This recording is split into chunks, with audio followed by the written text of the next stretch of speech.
Hello மக்களே, நம்ம ஆவலோடு எதிர்பார்த்த ஒரு எவிக்ஷன் அப்டேட் வந்து பார்த்திங்க அப்படின்னா இப்போ கிடச்சிருக்கு. அது இப்போ கன்ஃபார்மா இல்லையா அப்படிங்கிற மாதிரி வந்து பார்த்திங்கன்னா போயிட்டு இருந்தது. ஏன்னா உள்ளறையே ஏகப்பட்ட குழப்பங்கள் வந்து நிகழ்ந்ததாக சொல்லப்பட்டுருக்கு. ரீசன் என்ன அப்படின்னு பார்த்திங்கன்னா 10 பேரை வந்து நம்ம உள்ளர கொண்டு போவோம், அதாவது டிடிஎஃப் டாஸ்க்கு அப்படின்ற மாதிரி அது யோசிச்சு வச்சுருந்தாங்க.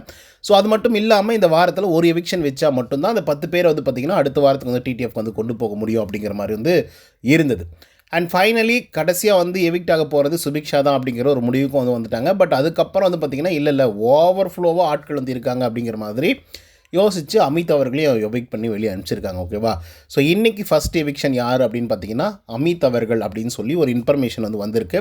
ஸோ இது ரூமராக இருக்கலாம், இல்லை உண்மையாக கூட வந்து இருக்கலாம் அப்படிங்கிறது நான் வந்து சொல்லிக்கிறேன். பட் 100% கரெக்டாக தான் வந்து இருக்கும் இது. ஏன்னா நம்ம கணிச்சியாக வந்து சொல்லியிருக்கோம். அண்ட் ஒன் மோர் என்னென்னா நம்ம ஓட்டிங் முடிவுகளையும் நம்ம வந்து பார்த்துருக்கோம். அண்டு ரொம்ப நெருங்கிய ஆட்கள் கிட்டேருந்து நமக்கு வந்து அப்டேட் வந்து வந்துட்டுருக்கு. அதாவது பிக் பாஸுக்கு நெருங்கிய ஆட்கள் கிட்டேருந்து. ஸோ அதனால் ஃபஸ்ட்டு எபிசோடில் அமித் அவர்கள் எவிக்டாகி வெளியே போயிருக்காங்க. ஸோ இன்றைக்கி பெருசாக கண்டென்ட் பேசுகிறதுக்கு எதுவுமே இல்லை. ஓகேங்களா? ஃபேமிலி டாஸ்க்கை பற்றி தான் அவங்க பேச போகிறாங்க. ப்ரீஸ் டாஸ்க் எப்படி இருந்தது, உங்கள் ஃபேமிலி என்னென்னலாம் வந்து சொன்னாங்க, நீங்கள் என்ன வந்து இதுக்கப்புறம் திருத்திக்க போகிறீங்க, இதுக்கப்புறம் நீங்கள் எப்படி கேம் ப்ளே பண்ண போகிறீங்க அப்படிங்கிற மாதிரி தான் வந்து பேச போகிறாங்க. ஸோ அதனால் டைம் வந்து ரொம்ப எடுத்துக்க மாட்டாங்க இதுக்கெல்லாம். ஓகேவா? ஸோ 1-2 விஷயங்கள் வந்து பேசப்பட்டிருக்கு, அது ஓகே.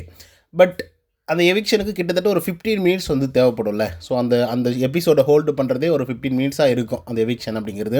ஏன்னா ஃபஸ்ட்டு வந்து அவர் கார்டு எடுத்துகிட்டு வரணும், அதுக்கப்புறம் ஆடியன்ஸ் கிட்ட வந்து சொல்லணும், அதுக்கப்புறம் கார்டை நீட்டணும், அதுக்கப்புறம் வந்து பார்த்திங்க அப்படின்னா அங்கேருந்து அவங்க பார்க்கணும், அதுக்கப்புறம் எமோஷன்ஸ் ட்ராமாஸு, அதுக்கப்புறம் வந்து அவங்க ஏதோ படிக்க வைக்குவாங்க, அதுக்கப்புறம் வெளியே வரணும், அதுக்கப்புறம் ஸ்டேஜில் பேசணும் அப்படின்னு சொல்லி ஒரு 15 to 20 மினிட்ஸ் அதுக்குன்னே ஒதுக்கிடுவாங்க. ஸோ அதனால் இன்றைக்கி எவிக்ஷன் வந்து இருக்குது அப்படிங்கிறது மட்டும் கன்ஃபார்ம் ஆகிருக்கு. பட் எனக்கு என்னென்னா அமித் அவர்களை எவிக் பண்ணி வெளியே அனுப்பிச்சிட்டிங்களே அப்படிங்கிற ஒரு வருத்தம் வந்து இருக்குது. ஏன்னா அந்த வீட்டுக்குள்ளே இருக்கிறதுல 1-2 மெம்பர்ஸ் மட்டும்தான் வந்து பார்த்திங்கன்னா ரியலாக ஒரு ஜென்டில்மேனாக வந்து இருக்கிறாங்க. ஓகேங்களா? மற்றவங்களை வந்து ஹர்ட் பண்ணக்கூடாது, கஷ்டப்படுத்தக்கூடாது, காயப்படுத்தக்கூடாது அப்படிங்கிறதுல ரொம்ப கான்சியஸாக இருக்கக்கூடிய ஆட்கள் வந்து இருக்காங்க. ஸோ அதில் வந்து அமித் அவர்களை தான் நான் நம்பர் 1 வந்து வச்சுருக்கேன். ஓகேவா? ஸோ அப்படிப்பட்ட ஒரு ஆளை வந்து எவிக் பண்ணி வெளியே அனுப்பிச்சிட்டாங்களே அப்படிங்கிற ஒரு வருத்தம் வந்து இருக்குது. ஆனால் வருத்தம் வந்து பிக் பாஸ் மேலேயோ இல்லை பிக் பாஸ் டீம் மேலேயோ இல்லை, மக்கள் மேலே வந்து இருக்குது. ஏன்னா எல்லாத்தையும் பண்ணுற ஆட்களுக்கெல்லாம் வந்து ஓட்டிங்ஸை போட்டு பயங்கரமாக அப்படியே ஹைப் ஏற்றி விட்றீங்க. ஒரு நல்ல மனுஷன் உள்ளார வந்து இருக்கார் அப்படின்ற போது வந்து அவருக்கு வந்து பெருசாக சப்போர்ட் கிடைக்கலையோ அப்படிங்கிற ஒரு ஃபீலிங் வந்து இருக்குது. ஸோ நீங்கள் என்ன நினைக்கிறீங்க அமித்தை பற்றி அப்படி? ஏன்னா இது எதுக்காக சொல்கிறான் அப்படின்னு பார்த்தீங்க அப்படின்னா, இப்போ நம்ம வந்து சொல்கிறோம்ல, என்ன இந்த பொண்ணு இப்படி கேம் ப்ளே பண்ணுது, என்ன இவன் இப்படி பண்ணுறான், இப்படி பேசுகிறான் அப்படின்ற மாதிரிலாம் நம்ம சொல்கிறோம்ல. அதுக்கு டோட்டல் ஆப்போசிட் தான் அமித். ஆனால் அமித்தை வெளியே அனுப்புகிறீங்களே, அப்போது இந்த வீட்டுக்குள்ளே எப்படி தான் இருக்கணும் அப்படிங்கிற ஒரு கேள்வி எனக்குள்ளேயே வந்து இருக்குது.